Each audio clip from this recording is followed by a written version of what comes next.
Salve saudara-saudari yang terkasih, salam sejahtera bagi kita semua. Kembali bersama saya Pastor Posinus Gule OWC.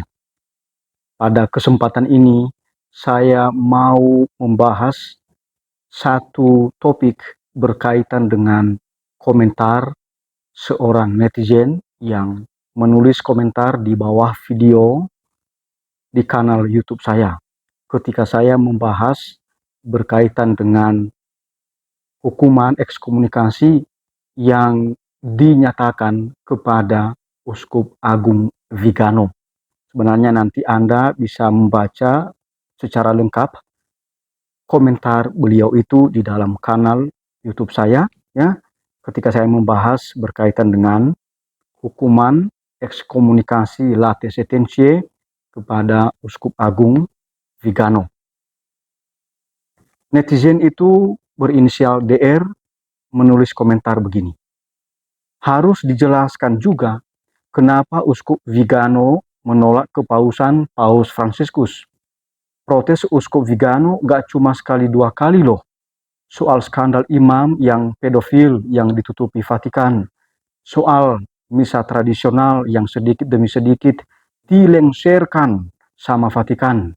Oke, mungkin dalam beberapa hal dia salah. Tapi sangat nggak fair ketika orang seperti Uskup Vigano yang sebenarnya dia cuma cara pikirnya saja yang konservatif, tapi dianya sendiri nggak berbuat macam-macam ketimbang James Martin dan banyak kelompoknya yang jelas-jelas mendukung LGBT. Racun macam begitu dibiarkan begitu saja sama Paus Fransiskus. Itu komentarnya. Apakah Anda setuju dengan komentar itu? Lalu kalau Anda yang membaca komentar itu, apa tanggapan Anda? Nah, saudara-saudara yang terkasih, melalui video sederhana ini, saya ingin menanggapi komentar dari Ibu DR ini. Mari kita ikuti.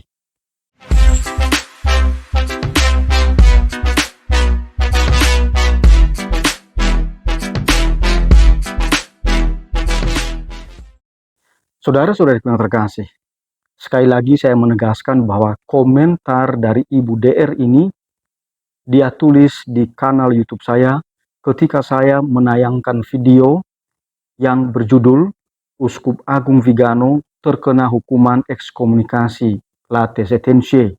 Apa kesalahannya? Maka dalam kesempatan ini saya mau menyampaikan tanggapan saya. Ibu DR yang baik, Tuhan memberkati Ibu. Ada beberapa tanggapan saya terkait komentar Ibu ini. Bagian pertama, saya kira bukan soal dijelaskan lagi apa yang dikritik oleh Uskup Vigano, tapi soal kita dengan rendah hati memahami dan mau tahu apa yang ia lakukan yang sangat jauh dari semangat Gereja Katolik. Dalam beberapa komentar dalam video yang Ibu DR komentar ini, sudah saya jelaskan beberapa hal yang juga Ibu tanyakan. Tapi ternyata terus ditanyakan. Artinya tidak mau mendengarkan apa yang sudah dijelaskan. Misalnya, Uskup Agung Vigano menolak ajaran gereja dalam Konsili Vatikan II. Bahkan menuduh Konsili Vatikan II sebagai kanker untuk teologi, moral, dan liturgis. Ini bisa dibaca di dalam blog pribadi Uskup Agung Vigano. Dan karena itu, dia menolak kepemimpinan Paus Fransiskus karena meneruskan semangat Konsili Vatikan II. Tidak hanya itu, Uskup Vigano juga menyebut Gereja Katolik di bawah kepemimpinan Paus Fransiskus sebagai gereja bergoglio. Bergoglio itu adalah nama asli dari Paus Fransiskus. Sikapnya ini jelas sebagai ekspresi penolakannya terhadap Gereja Katolik sekarang dan kepemimpinan Paus Fransiskus. Maka Uskup Vigano terkena hukuman ekskomunikasi late sententie atau hukuman terkena otomatis atas perbuatannya melanggar secara lahiriah hukum gereja. Tentu tindakannya ini bertentangan sendiri dengan sikapnya yang mau menerima pengangkatannya sebagai uskup. Beliau diangkat tidak sebelum Konsili Vatikan kedua, tapi justru setelah Konsili Vatikan kedua. Artinya, Paus yang mengangkatnya adalah Paus setelah Konsili Vatikan kedua.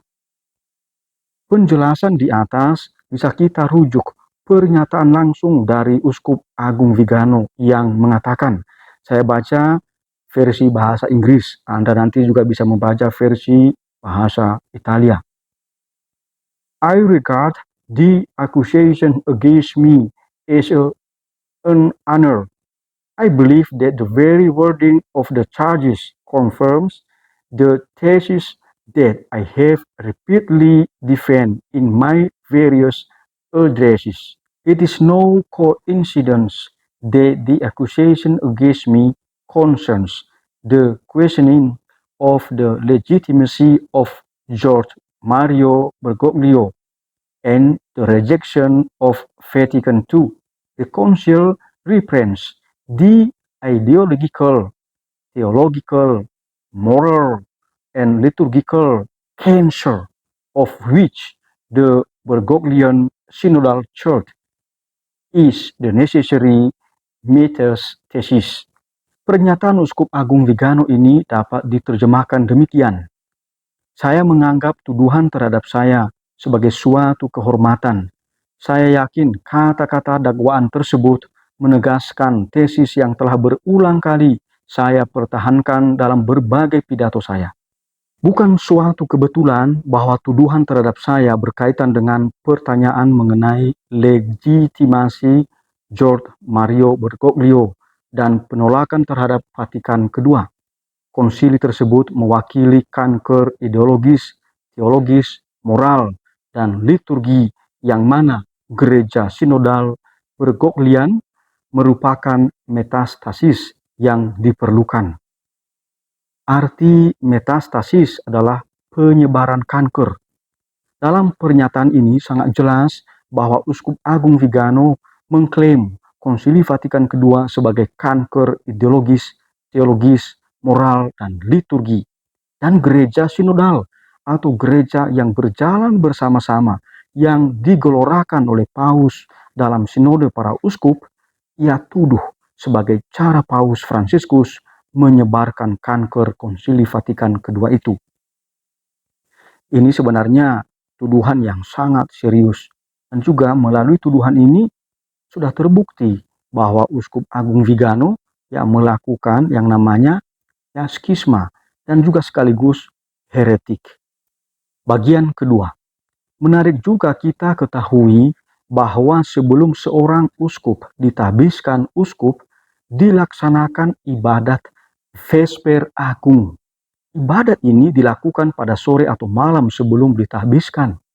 Dalam ibadat ini, seorang calon uskup menyatakan setia pada ajaran gereja berdasarkan tradisi suci, kitab suci, dan magisterium gereja.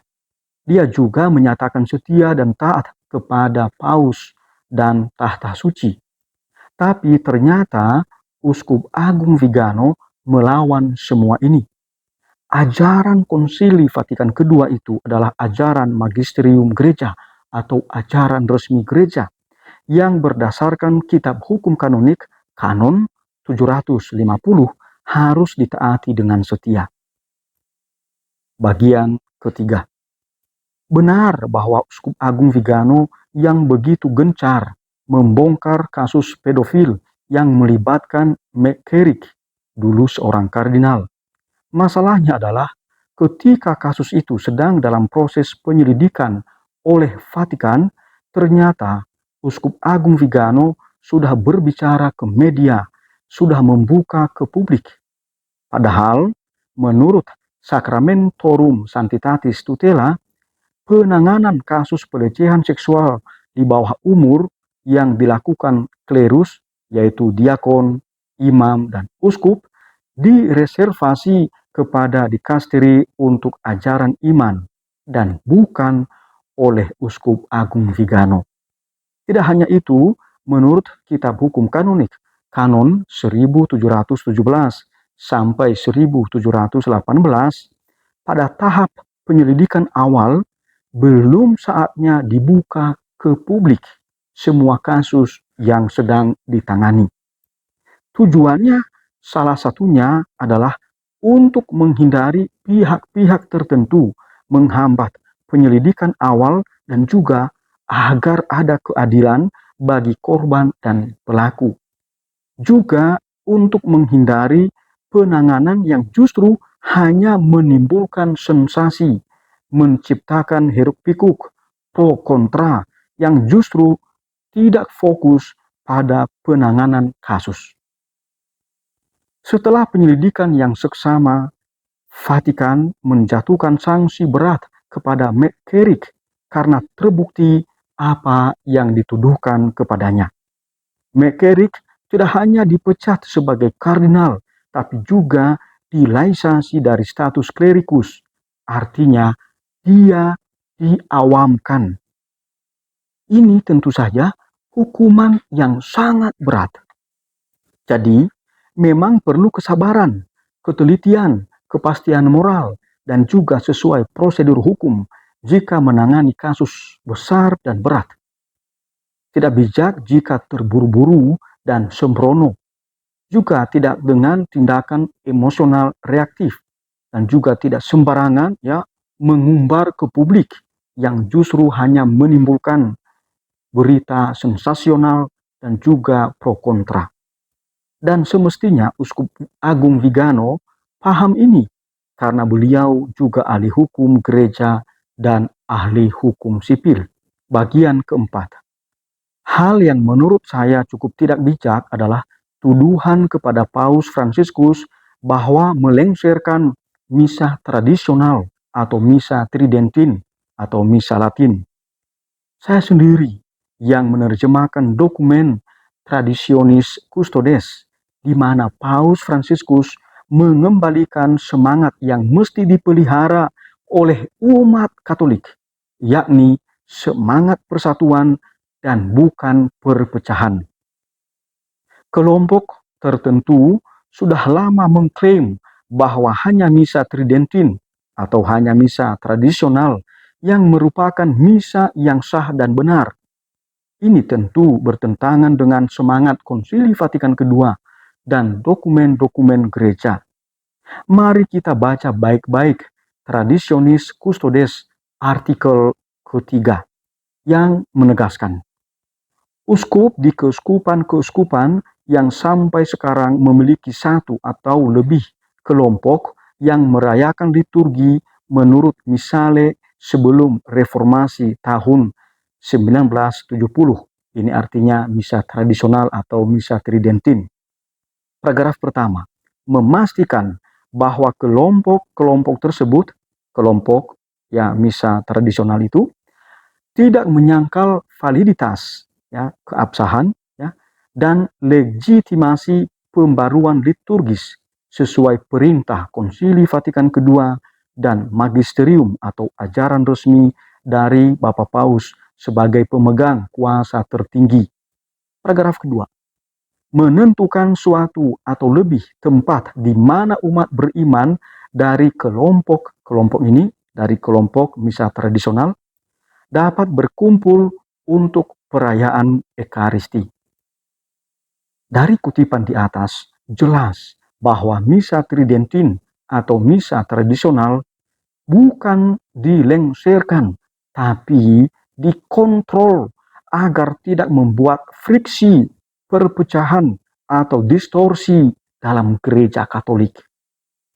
Dalam dokumen Traditionis Custodes, Paus jelas meminta agar pastor yang mempersembahkan misa tridentin sungguh paham bahasa Latin dan punya celebrate yang disetujui Vatikan.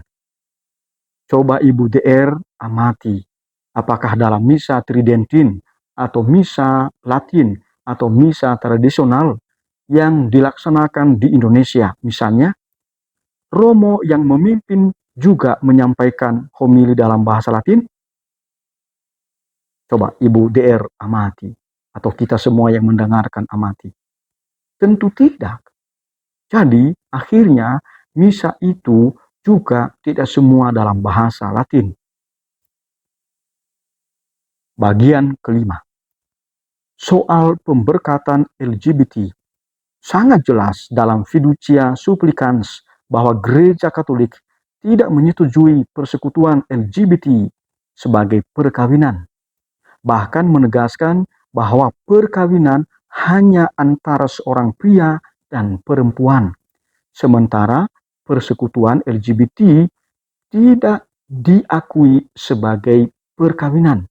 Dan karena itu juga tidak boleh ya apa yang tidak diakui sebagai perkawinan dipaksakan diakui sebagai perkawinan.